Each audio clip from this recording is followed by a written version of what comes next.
I'd like to discuss or share with you a few more writing tips from William's style. Just some helpful things that I think we can benefit from. So these are the chapters that you have not read. Of course, you can buy the book if you want. I got mine hardcover, $5 on Amazon. So it's very cheap, but just a few highlights from the rest of the book that you don't have the chapters to. On page 86, he makes the point that we should avoid diverse terms. You know how sometimes you don't want to use the same word, so you might right click and look for a synonym? I do that too, and it's okay to use synonyms. But he just makes the point that if you use too many synonyms, you might confuse the reader, and they wonder, are we still talking about the same topic, or have you changed topics? He says, your writing will be bad and predictable and boring for other reasons than that you just used education more than once when you were talking about education. Uh, on page 92 and 93, this is a helpful part. He says, so every paragraph has two components. Just like in a sentence, you have a subject and a complement. So in a paragraph, you have a subject and a complement. Now what he calls that, he has different words for this, but the subject part of a paragraph, he calls that the issue.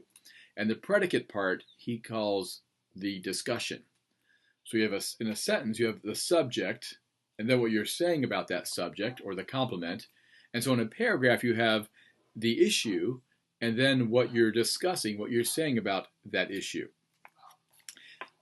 Even bigger yet, you could have a paper. Your introduction is the issue, and the rest of the paper is the discussion.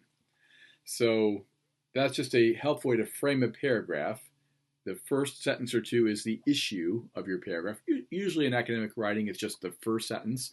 So your first sentence is the issue, and then the rest of the paragraph is the discussion where you talk about that issue. He then, very helpfully, and this is really good, he says it's important to know where to put your point in a paragraph. So every paragraph has an issue and then a discussion. And he says, first of all, have you ever asked this? When do I start a new paragraph? Like, do I just keep writing a paragraph, or when do I begin a new one? And he says, well, whenever you have a new point, every paragraph gets a new point. So if you have a new point, start a new paragraph. I think it's also important just for the reader's sensibility to have at least a couple paragraphs on one page. If your whole page is just one paragraph, or if your one paragraph bleeds over into 2 pages, it's just there's not enough white space there. Typically, you just start to, your eyes roll back in the back of your head, and it's hard to find the will to keep reading. So do your reader a favor and break up your writing into more than one paragraph per page, and ask yourself, when you have a new point, that's when it's time to make a new paragraph. Now here's the key part. He says you can put a point, you can write a point first paragraph or a point last paragraph. So you have the issue and the discussion. A point first paragraph is where you put your point at the end of the issue. So usually the end of your opening sentence. A point last paragraph is where you put the point at the end of the discussion, the end of the paragraph. So the point first, that's deductive, where you give your point, then you defend your point, explain your point, illustrate your point. Putting a point last, that's more inductive, where you lead up to your point. So in teaching and preaching, point last paragraphs are much more interesting than point first. Think of a story, a movie, a book. They don't tell you the point right off the bat. They tell you a story, and the point, if there is one, it comes at the end of the story.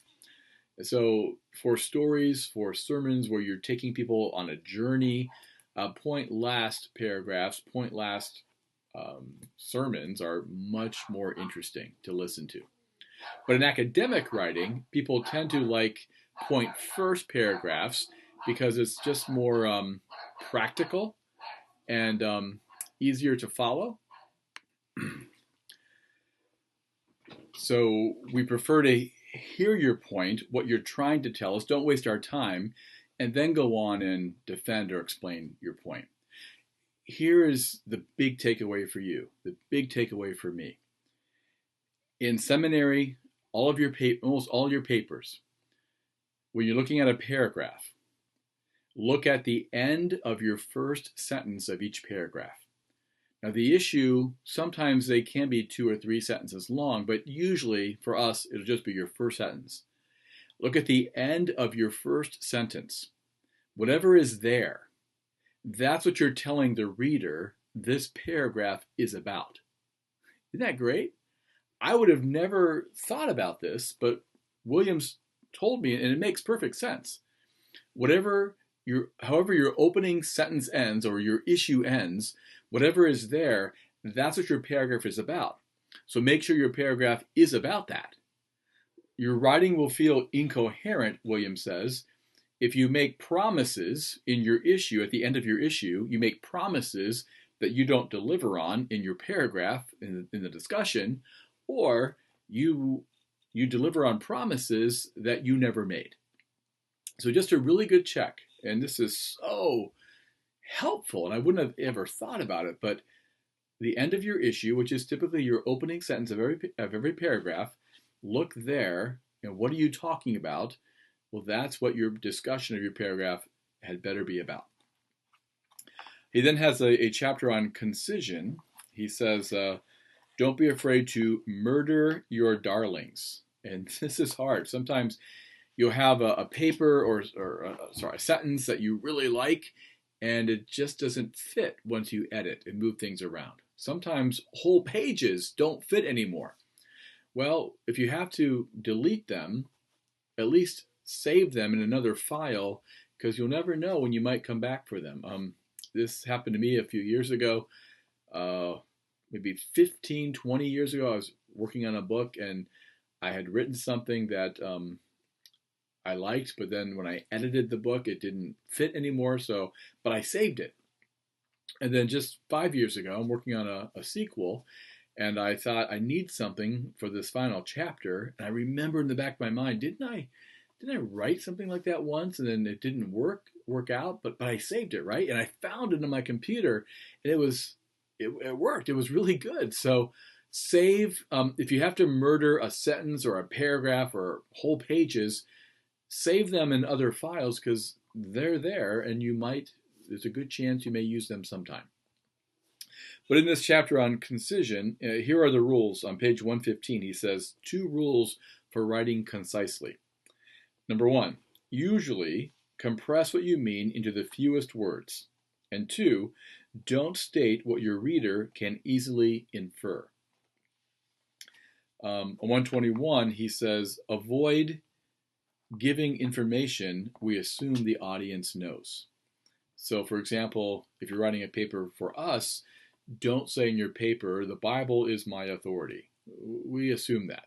Now, if you're at godless Michigan State and you're giving a presentation on some controversial topic, you might start with, I'm an evangelical Christian, and the Bible, I believe, is the Word of God, and so it is my authority. That makes perfect sense there. If you just started with your talk and didn't set that up, you would lose them, right? Connect the new with the old. So you have to know your audience. With some audiences, you have to begin with, the Bible's my authority. But in seminary, that's just assumed.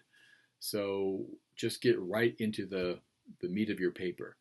If you have half a page of throat clearing in one of my papers, I just think you're padding. You're just trying to fill up space. Williams gives examples of redundancies. On page 116, redundant pairs, like each and every, just say each or just say every. Hope and trust, just pick one. Basic and fundamental, so on and so forth, just say so on or say so forth. True and accurate, well, if it's true, it's accurate. Full and complete, well, same thing. So avoid redundant pairs, he says, just pick one of those words. Also redundant modifiers. True facts, Well, if it's a fact, it's true. Future plans. Well, a plan is, by definition, future. Personal beliefs. Well, I hope so. Consensus of opinion. Terrible tragedy. Is there any other kind? Final outcome. Initial preparation. Free gift. Have you heard that one before? Salvation is a free gift. Well, if it's a gift, it's free. Or salvation is free. Well, it must be a gift. Now, I want to be fair. I think it's probably okay to say it's a free gift to avoid. You want to make sure that people know that this is an actual free gift with no strings attached compared to other gifts that kind of suck you in. But anyway, that technically free gift would be redundant. He also on 123 says we can use a single word rather than a phrase. So use because or since rather than the reason for or due to the fact that or although instead of despite the fact that or regardless of the fact that. Use if instead of in the event that or when instead of on the occasion of or about instead of as regards or in reference to, or must or should instead of it is crucial that, it is necessary that, or can instead of is able to, or is in a position to, and may, might, and can instead of it is possible that, and there is a chance that. So anyway, just note that it's to write concisely. Avoid extraneous words. Use a single word instead of a whole phrase. On page 126, here's another interesting point. He says, under the heading Hedges and Emphatics, he says, hedges let us sound small notes of civilized diffidence. They give us room to backpedal and to make exceptions. Some of the most common hedges, usually, often, sometimes, almost, virtually, possibly, perhaps, apparently. And let me just say this is a difference between preaching and academic writing. In preaching, we don't use hedges, especially for things that are really fundamental, right?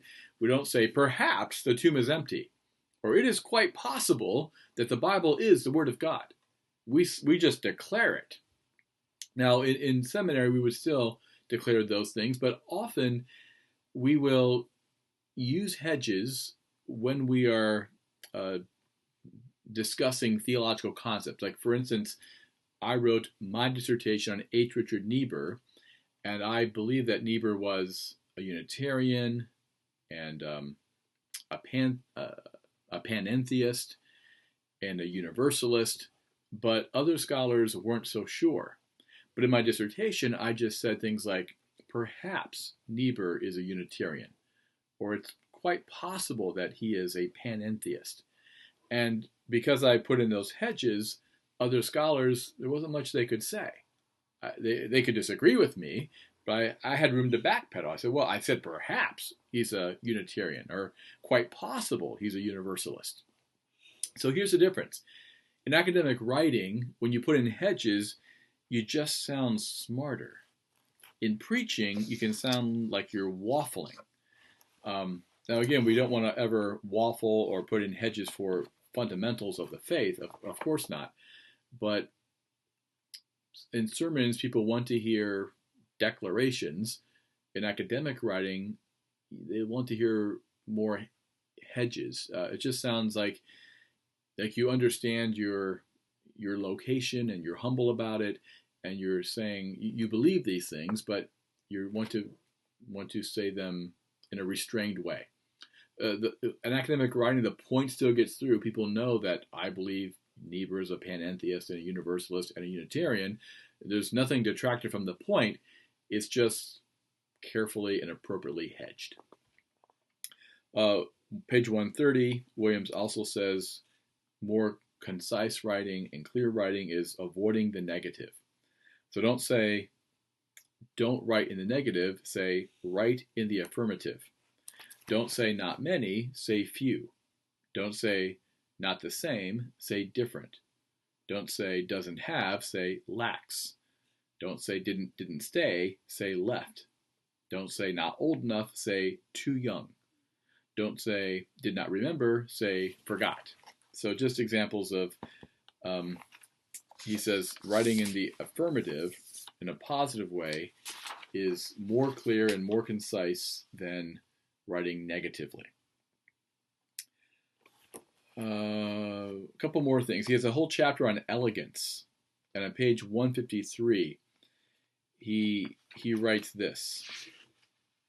So now we're cranking up a style that's really above and beyond. So we've talked about how to write clearly, how to write coherently, but how about how to write elegantly? And he says, page 156, that the richest kind of balance, if you want to have a real elegant style, parallel the points you're making with the grammar and syntax. If the grammar and the meaning line up, it can have a lot of power. So his example, scientists who tear down established views of the universe invariably challenge those of us who have built all our visions of reality on those views. So scientists who tear down is parallel with those of us who have built. So the grammar lines up with the meaning, and it's just elegant. Here's an example where how I used this, trying to match up the meaning with the grammar. I was once asked to write a title for a weekend family camp that I was going to, for like 3 messages. And I wanted to talk about how, you know how we feel stressed and we don't have much time, don't have much money, but also, actually, if you stop and thought about it, we actually have more free time than people used to have, right? People used to be farmers and they were milking cows, and you don't get a vacation if you're always tending to your animals. And we actually have, I mean, we go to Starbucks and we have discretionary money as well. So that tension between living in this modern world where we seem to be always stressed and frantic and frenetic, but yet we thought about it, we have a lot of time for entertainment and even discretionary money. So I thought, what title could kind of grab people? My first thought was, well, what about the opportunity and challenges to living well in an affluent age? And that was, I mean, describe what I was trying to say, but not very interesting. So then I replaced the opportunity and challenges with one word that try to capture it. How about the art? So the art of living in an affluent age. That's a lot better. And then I changed affluent age to affluence, which I'll say in just a minute why that worked, and said, how about the art of living in an age of affluence? Oh, that's really good. But then I woke up one morning and I had it. The thought just came to me, how about this? So much leisure, so little time. Wow, that's it. See how that's parallel? So much leisure, so little time. Wouldn't that make you interested? Like, what is that about? So anyway, it works. Matching up grammar with the meaning is a way to have a powerful, really interesting style.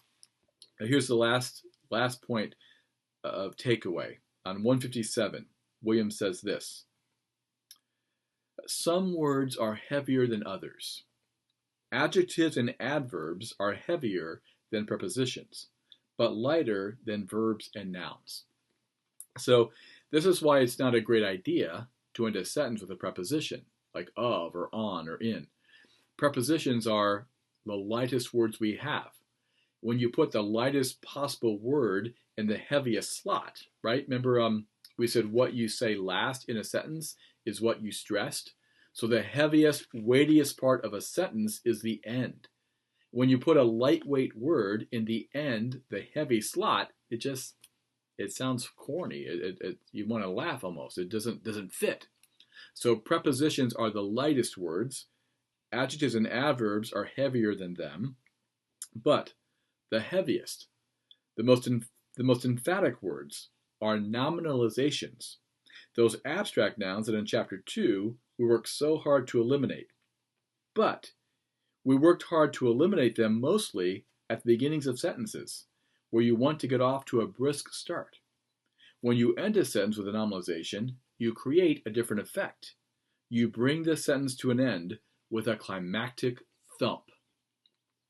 So this is communication gold, Jerry, right?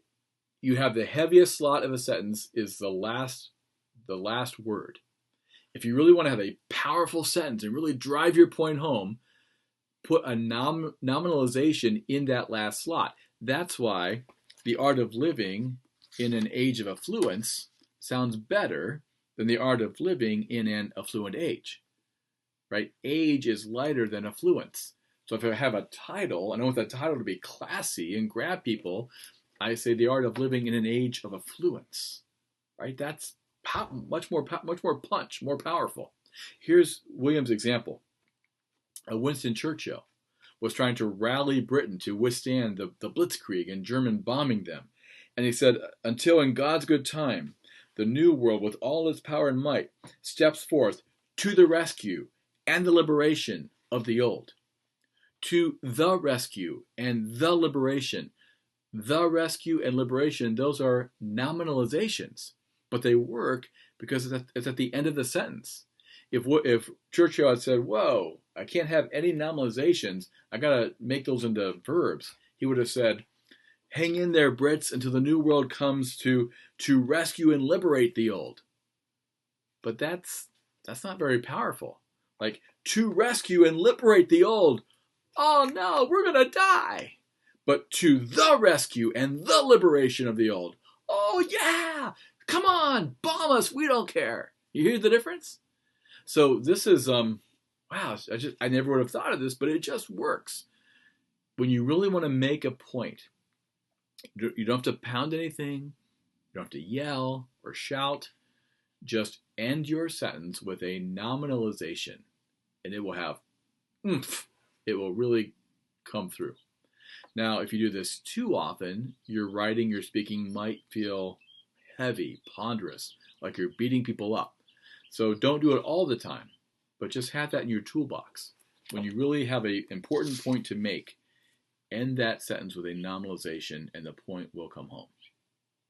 So that's just some other tips from Williams. Again, this book has changed my life. I'm using these tips all the time in my writing and my speaking. And I think there's some useful things that you can use too. So we'll talk about them and a few more things in class. Thanks.